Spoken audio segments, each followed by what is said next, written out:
Hi, it's Tara Green here, and I'm talking about this really big Scorpio full moon, May the 12th, 2025, which happens at 12:56 p.m. That's Eastern Daylight Time. Now, this chart is set for Washington, D.C., so it has a very specific ascendant at 26 degrees of Leo, very close to Donald Trump's ascendant as well, actually, and right on, very close to the fixed star Regulus, which is now at 0 degrees of Virgo. So you can see the red lines here, these are the stress lines, the tension lines, the sacred geometry. It's all sacred geometry, hard, soft. So all of the outlets there, the oppositions, you can see all that. Those are the hard aspects, okay? So Scorpio full moon is the most intense, the most obsessive, the deepest, the most taboo, the most about death and rebirth and transformation and power and control and hidden things and secrets, money laundering, the underworld, that's Pluto. Pluto rules the underworld, so everything that's underworld, criminal, cruel, not LGBTQT, sorry, S&M and stuff like that, right? Cruelty, okay? Now, the sun, of course, is at 22 degrees of Taurus, and the moon is at 22 degrees of Scorpio. That's a full moon. And it's close to the serpent's neck. Okay, this is close to a star called Unakalhai, which is right on the moon, exactly 22 degrees of Scorpio. Okay, now, so it's a very difficult star. It's a star of violence and crime and a lot of heavy things. Okay, now, the full moon being in Scorpio is ruled by Mars, and Mars is in Leo there at 13 degrees, opposite Pluto, the other planet that rules Scorpio. You can see there's the two of them here, squaring Lilith, right there, my favorite goddess, and Vesta, and I named my cat Vesta. So the divine feminine in Scorpio, Lilith rules Scorpio, is counterbalancing Pluto and Mars, the warriors, the death bringers, the fighters. Mars and Leo is very heroic. It's in the 12th house in this chart. So the 12th house is traditionally the house of death in traditional astrology. It is the house that's, again, the unconscious, underworld things, hidden things. So, and Pluto is in the 6th house here in this chart of health, of community, of service, of humility, of penny pinching, trade, marketing, things like that. Okay, now Pluto is newly retrograde, so it's doing its usual annual backwards thing, where we're integrating all of the changes that have been going on since Pluto fully committed to being in Aquarius just at the beginning of this year. I know that seems like a long time ago already. So Pluto and Mars then are scurrying off with Mercury in Taurus. Now Mercury's, in Taurus is very practical, very sensuous, very body-mind connected. So that's a good thing. And Mercury is, again, funneling or channeling Lilith in Scorpio, saying, I refuse to negotiate with anybody, anything that doesn't treat me as an absolute equal. I'd rather be alone. Okay, Investa, the root word of investment. So this is a deep wrenching and tearing apart of Scorpio rules finance.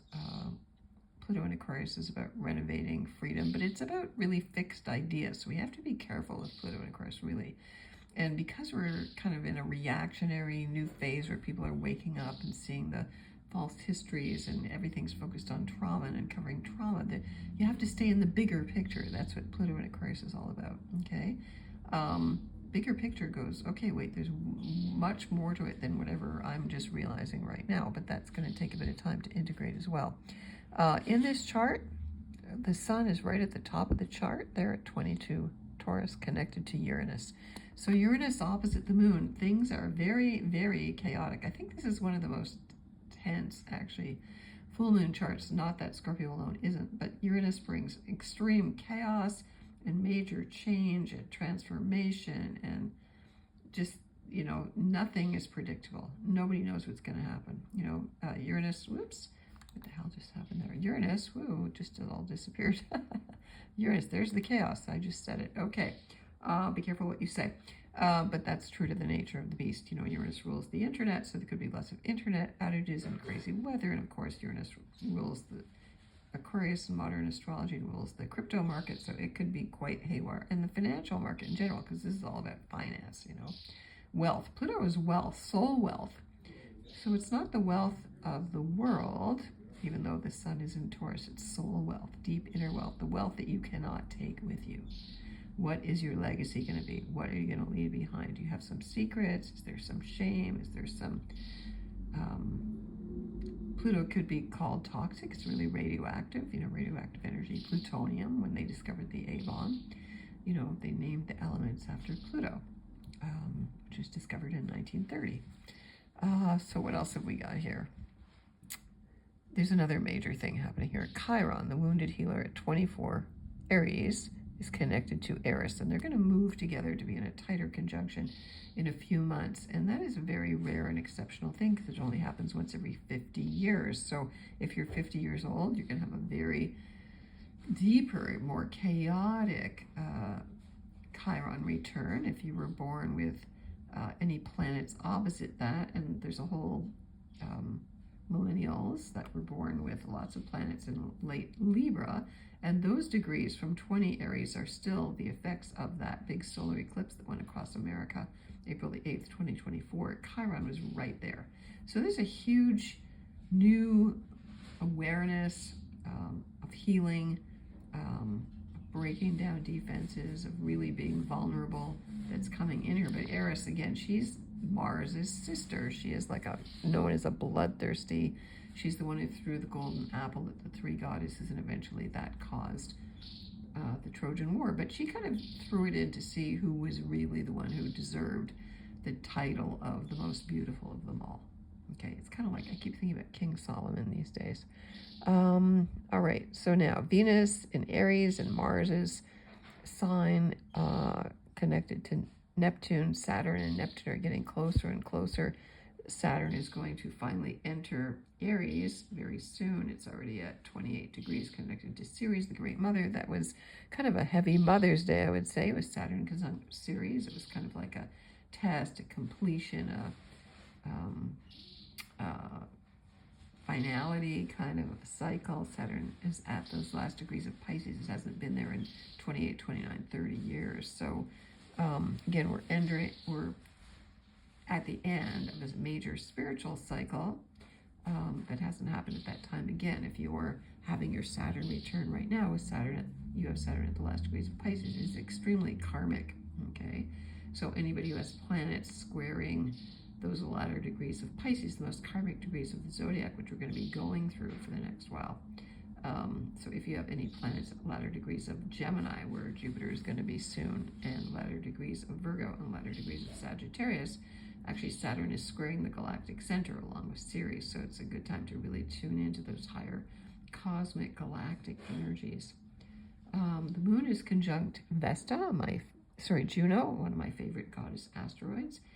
Trying to finish my book on her there. She's at 24 degrees of Scorpio, opposite Uranus. So again, this kind of brilliant, Uranus is the rule breaker, it's the freedom fighter, it's the inventor. So using that multi-dimensional wisdom, thinking outside the box, but it may be kind of difficult to put it all together at this point, you know. Juno and the moon are also squaring Athena she's at 23 degrees of Aquarius as well. So all the planets are at 22, 23. Jupiter's at 23. Athena's trining Aries, Jupiter, and Gemini there as well. So the North Node at 25 degrees of Pisces, South Node at 25 degrees of Virgo. You know, Jupiter's squaring that as well. And Jupiter rules Sagittarius, it rules Pisces. So it is right in the midpoint, let's say, of the north and south nodes of the moon. So Jupiter and Gemini, again, the sense of duality, the sense of flip-flopping, the sense of angel 1 minute, devil the next, you know, lots of projection going on with, you know, Saturn at those latter degrees around mothers, especially nurturing, safety, spiritual safety, illusions, delusions, projection, mental illness, denial, all of that stuff is very heavily going on, I would say. just like it has. You know, when Saturn enters Aries again, that's going to be a very sobering wake-up call. You know, Neptune in Aries is one thing, but Neptune is still Neptune. Neptune is the great fog machine of the zodiac. So Saturn, though, is going to be it's always very sobering, ruling Capricorn and Aquarius, entering Aries. So, you know, we want to be ready for that. Now, so that square there, the fixed grand cross there is very, very intense. Again, Jupiter is, again, the focus between the north and south nodes. And so be very careful. I know Jupiter in Gemini is like just everything's going to just pop in your mouth, but be careful that you don't get caught in some kind of situation that you're going to regret after. You know, you may have to eat your words. So I would say, Scorpio, it's internal, it's introverted. You need to go within. This is the time to do soul talk and to really release what it looks like in the world. What is your soul's mission? That's really what Pluto in Aquarius always speaks to. Yes, there is very, very chaotic energies going on. Again, I think this is like really thinking about it. This is like the most change-upable, drastic, you know, full moon I've seen in a long time.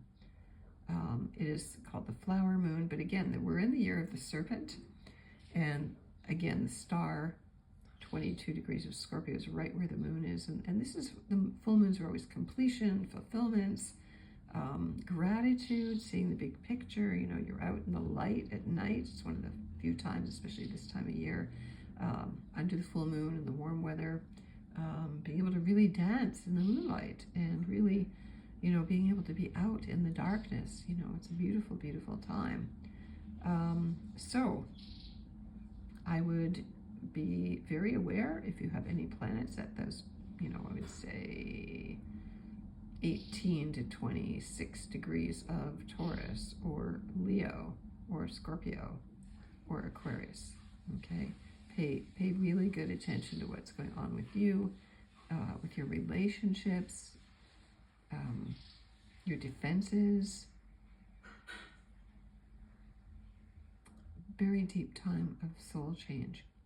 So if you want to get in touch with me, I know everybody's going through it. I'm going through it too. We need some patience here. I think Pluto retrograde is a good thing. We need patience. You know, Mars and Leo, the problem is pride. You know, that's a big issue here. Pride coming before the fall. Mercury and Taurus is a good thing here. So you want to stay grounded, to go outside, stay grounded, stay in touch with nature. And Lilith there, Lilith reclaiming the rejected feminine who says no, who stands up for herself, you know, always being blamed.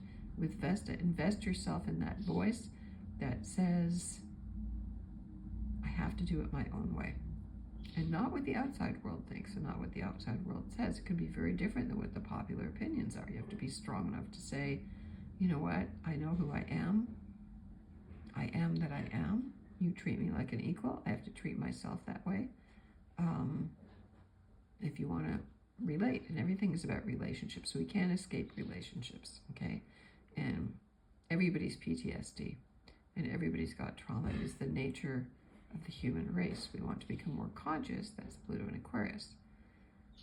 But we're still at the beginning of this, and I don't think, you know, I don't think we really know what the real higher consciousness is, and that's our task, is what is the big picture, where we include all parts of it. That's Aquarius, the big picture. You don't reject any part. It needs to be transformed, okay? And I think also Saturn conjunct Ceres is very nurturing, very much taking refuge in the embodiment of the Great Mother, even if she's just an ideal. Even if you didn't have a great relationship with your mother, it was just Mother's Day. The Great Mother as an archetype, as an energy, is there to heal you because she exists across all time and all dimensions. And that's what you need to repair with. And, you know, we're all just also human. And that's kind of like Jupiter and Gemini. We're both. So embracing both sides. Aquarius, also dualistic. All the air signs are dualistic. Whoops. Okay, and there I am. What's happening here? Okay, so wishing you many blessings of the day. If you want to get in touch with me, I'm at tarottarot.com.